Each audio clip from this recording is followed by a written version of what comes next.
Everyone, welcome to my channel. तो friends, आज हम लोग डिस्कस करेंगे एक इम्पॉर्टेंट टॉपिक।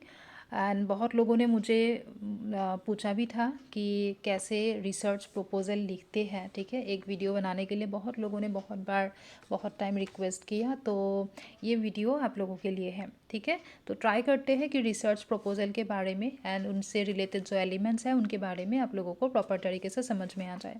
चलो स्टार्ट करते हैं वीडियो को। तो फ्रेंड्स, हम लोग NTA UGC net and set exam के लिए प्रिपेयर करते हैं। एडुकेशन सब्जेक्ट है हम लोगों का। एंड अन अकेडमी पे भी हम लोग अपना फ्री क्लासेस करते हैं एंड यूट्यूब में भी पढ़ते हैं, है ना, आप लोगों को पता है। और अगर अभी तक आप लोगों ने मेरा टेलीग्राम ग्रुप ज्वाइन नहीं किया तो कर लेना। टेलीग्राम ग्रुप का नाम है crack NTA UGC net oblique JRF इन एडुकेशन। ठीक है, तो इस नाम से सर्च करने से आपको ग्रुप मिल जाएगा, आप लोग ज्वाइन कर लेना। यहाँ पे मैं जो भी क्लास का लिंक है यहाँ पे प्रोवाइड कर देती हूँ, तो आपको टाइम टू टाइम अपडेट मिलेगा एंड आप जाके क्लास ज्वाइन कर सकते हो। ठीक है, एंड अगर अन अकेडमी पे भी मुझे फॉलो कर लेना। एंड फॉलो करने के लिए कोई भी कोड अगर आपको चाहिए या क्लास अनलॉक करने के लिए कोई कोड चाहिए तो आप डाल देना अनुकंपा। ठीक है, ओके, चलो फिर स्टार्ट करेंगे अभी वीडियो को। तो आज हम लोग का टॉपिक है रिसर्च प्रपोजल। ठीक है, ये रिसर्च प्रपोजल है क्या एंड इनके लिए क्या क्या इंपॉर्टेंट एलिमेंट्स हमें या फिर स्टेप्स हमें फॉलो करना होता है प्रपोजल लिखने के लिए। चलो फिर, तो रिसर्च प्रपोजल क्या है कि अभी जैसे आप लोगों में से बहुत लोगों का PhD का एंट्रेंस है ना, PhD एंट्रेंस आप लोग दोगे। एंड जब आप लोगों का रिटन एग्ज़ाम क्लियर होगा, वाइवा देने के लिए आप लोगों को बुलाएंगे, तो you need to submit a research proposal, right. तो इसीलिए एक प्रपोजल प्रिपेयर करके लेके जाना पड़ेगा आप लोगों को। मतलब प्रपोजल का मीनिंग ये है कि आप कौन सा आपके एरिया कौन सा है, मतलब आपका रिसर्च का टॉपिक क्या है। एक टेंटेटिव टॉपिक आपको डिसाइड करना होता है। ठीक है, एंड आपको उसके ऊपर लिख के लेके जाना पड़ेगा। मतलब कि आपने क्यों वो टॉपिक सिलेक्ट किया, ठीक है, क्यों उस टॉपिक में आप रिसर्च करना चाहते हो, इसके बारे में प्रॉपर जस्टिफिकेशन आपको देना पड़ेगा। अपने रिसर्च प्रॉब्लम से रिलेटेड प्रॉपर जस्टिफिकेशन एंड कैसे करोगे रिसर्च वर्क को। ठीक है, क्या क्या मेथड यूज़ करोगे, क्या टूल यूज़ करोगे, प्रॉपर प्रोसीड्योर क्या होगा, ये सब कुछ आपके प्रपोजल में मेंशन रहेगा। ठीक है, मतलब आपको ये दिखाना है कि आपने एक रिसर्च प्रॉब्लम आइडेंटिफाई कर लिया है and it is a good problem to solve. ठीक है, एंड आपके पास प्रॉपर प्लान है कि किस तरीके से इस प्रॉब्लम को हम लोग मतलब इससे रिलेटेड रिसर्च किस तरीके से करेंगे, इसके लिए प्रॉपर प्लान हम लोगों के पास है। ये पूरा आपको दिखाना होता है। जो आपका कमिटी होगा, एकेडमिक कमिटी जो है, उनके सामने आपको ये प्रपोजल प्रेजेंट करना होगा। ठीक है, चलो फिर देखते हैं। तो फर्स्ट ऑफ ऑल सबसे इम्पॉर्टेंट क्या है, तो प्रपोजल के लिए सबसे इम्पॉर्टेंट हो जाएगा आपका रिसर्च का टॉपिक। ठीक है, तो पहले आपको एक रिसर्च टॉपिक सिलेक्ट करना होगा।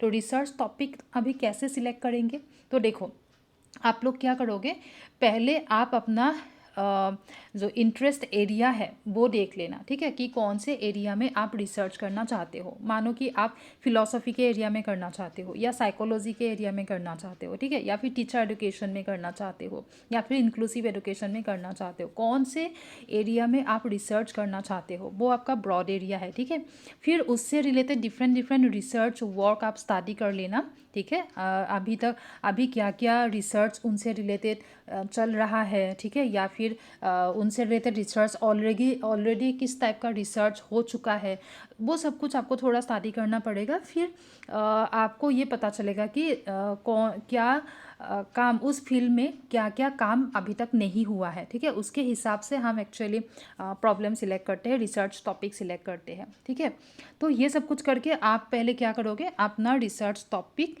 डिसाइड कर लोगे। ठीक है, तो रिसर्च प्रपोजल लिखने के लिए सबसे इम्पॉर्टेंट है रिसर्च टॉपिक। आप एक रिसर्च टॉपिक डिसाइड कर लोगे। ठीक है, एंड फिर हमें क्या क्या मेन एलिमेंट्स है रिसर्च प्रपोजल में, वो हम डिस्कस करते हैं अभी। जैसे कि first of all you need to write the title of the research. ठीक है, आपके रिसर्च के टाइटल क्या है, पहले आपको ये लिखना पड़ेगा, टाइटल होगा। ठीक है, फिर सेकेंड स्टेप में आएगा लिटरेचर रिव्यू।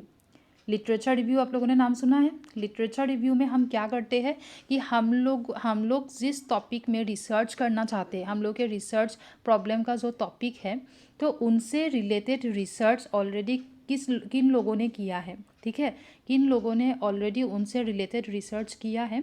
एंड फिर हम लोग उसको स्टडी करेंगे थोड़ा सा, ये जानने के लिए कि उन लोगों ने ऑलरेडी क्या क्या ऑब्जेक्टिव्स लिया था, क्या क्या फाइंडिंग्स मिला उन लोगों को, ठीक है, एंड और क्या क्या स्कोप है उस फील्ड से रिलेटेड, और स्कोप क्या क्या है, मतलब एक गैप फाइंड आउट करने के लिए हम कोशिश करते हैं। ऐसा गैप कि जो एक गैप रह जाता है ना कि बाकी लोगों ने ये काम नहीं किया, तो मुझे अभी इस गैप में काम करना है, मतलब मैंने ये टॉपिक लिया है, मेरा टॉपिक ये है जिसके ऊपर अभी तक किसी ने नहीं किया, मतलब मेरा जो फील्ड है आपको एक्चुअली जो जो देखना है, ठीक है, उससे रिलेटेड ज़्यादा आपको नहीं मिला लिटरेचर रिव्यू में, ठीक है। तो ऐसा करके हम लोग गैप को ढूंढने के लिए लिटरेचर रिव्यू करते हैं, ठीक है। देन थर्ड है आपका, देखो जो ये फर्स्ट स्टेप है ना, टाइटल जब आप लिखोगे अपने रिसर्च प्रपोजल का, जो टाइटल होगा वो ज़्यादा लंबा नहीं होना चाहिए, ज़्यादा लेंथी नहीं होगा, कंसाइज होगा, इंफॉर्मेटिव होगा, ठीक है। फिर सेकंड स्टेप में हो गया आपका बैकग्राउंड देखोगे, लिटरेचर रिव्यू करोगे, ठीक है, रिसर्च गैप को ढूंढने के लिए। देन थर्ड स्टेप होगा आपका रिसर्च ऑब्जेक्टिव्स, ठीक है, यहाँ पे आप अपने ऑब्जेक्टिव्स लिखोगे कि आपके रिसर्च प्रॉब्लम का ऑब्जेक्टिव्स क्या क्या है, मतलब आप क्या क्या क्या क्या आप एक्चुअली फाइंड आउट करना चाहते हो, ठीक है। उसके साथ साथ आप हाइपोथेसिस फॉर्म कर सकते हो, ठीक है, ये हो जाएगा आपका third stage. Then fourth stage में आ जाएगा रिसर्च मैथोडोलॉजी, ठीक है, रिसर्च मैथोडोलॉजी में क्या होता है आप लोगों को ऑलरेडी पता होगा। मैथोडोलॉजी में हमें ओवरऑल सब कुछ मेंशन करना होता है कि आपका जो रिसर्च टॉपिक है, ठीक है, उनके लिए आप कैसा अप्रोच फॉलो करोगे, किस टाइप का मेथड, किस टाइप का टेक्निक आप फॉलो करोगे, ठीक है, क्वालिटेटिव अप्रोच या क्वांटिटेटिव अप्रोच, या फिर आप डाटा कलेक्ट कैसे करोगे, क्या मेथड यूज़ करोगे, अगर आप सैंपल लोगे तो आपका सैंपल क्या होगा, ठीक है, आपका पॉपुलेशन क्या है, सैंपल क्या है, सब कुछ आपका ओवरऑल सब कुछ रहेगा मेथोडोलॉजी पार्ट में, ठीक है। आप क्या टूल यूज़ करने वाले हो, डाटा कलेक्शन कैसे करोगे, कैसे एनालाइज करोगे, ठीक है, ये सब कुछ आपके मेथोडोलॉजी के पोर्शन में मेंशन होगा। फिर नंबर 5 स्टेप्स होता है, नंबर 5 होता है ये वैसे एक ऑप्शनल है कि एथिकल कंसिडरेशन मतलब क्या होता है, जैसे कि एज ए रिसर्चर आपको कुछ एथिक्स फॉलो करना होता है ना, जैसे कि आपने जिनसे डाटा लिया अगर कुछ इंफॉर्मेशन मतलब प्राइवेसी मेंटेन करना है ना, एंड और भी बहुत कुछ एथिकल कंसिडरेशन है, तो उन पे ध्यान देना होता है, ठीक है। नंबर 6 होगा, नंबर 6 आपका हो जाएगा टेंटेटिव टाइमलाइन।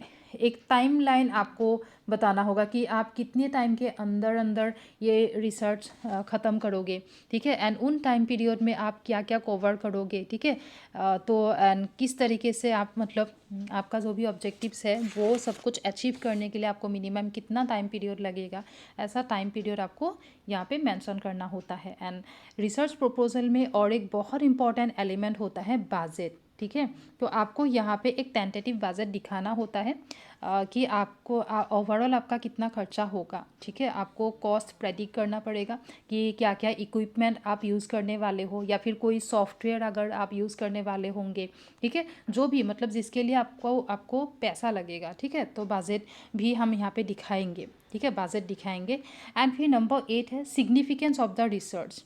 आपके रिसर्च, आपका ये जो टॉपिक है इनका सिग्निफिकेंस क्या है, मतलब इम्पोर्टेंस क्या है, ठीक है, क्यों ये टॉपिक इम्पॉर्टेंट है, आप क्यों इस टॉपिक में रिसर्च करना चाहते हो, ठीक है, ये सब कुछ मेंशन होगा। एंड लास्ट वाला स्टेप होगा रेफरेंस। तो आपका जो प्रपोजल है उसको प्रिपेयर करने में आपने रेफरेंस कहाँ से लिया, ठीक है, ये मेंशन करना होता है। तो ये है कुछ इंपॉर्टेंट स्टेप्स जो कि बहुत इंपॉर्टेंट है आपके रिसर्च प्रपोजल के लिए, ठीक है। तो फिर वीडियो कैसा लगा आप लोग कमेंट सेक्शन में कमेंट करके मुझे बताना, और भी कुछ इन्फॉर्मेशन अगर चाहिए तब भी बता देना, मैं कोशिश करूँगी जल्दी आपके कन्फ्यूज़न दूर करने के लिए, ठीक है। वीडियो अच्छा लगा है तो लाइक कर देना, शेयर करना, फ्रेंड लोगों के साथ सब्सक्राइब कर देना चैनल को। एंड डिस्क्रिप्शन बॉक्स में मेरे ये टेलीग्राम ग्रुप के लिंक एंड उनके साथ साथ अनअकैडमी के प्रोफाइल लिंक भी आपको मिल जाएगा, तो आप ज्वाइन कर सकते हो, ठीक है। ओके, एंड फ्री क्लासेस हम लोग बहुत करते हैं, अभी भी 1-2 दिन में और फिर से स्टार्ट करेंगे, तो आप लोग फॉलो कर लेना, फिर टाइम टू टाइम आपको नोटिफिकेशन मिलेगा, टेलीग्राम ग्रुप में भी आपको लिंक मिल जाएगा, ठीक है। Okay, thank you everyone.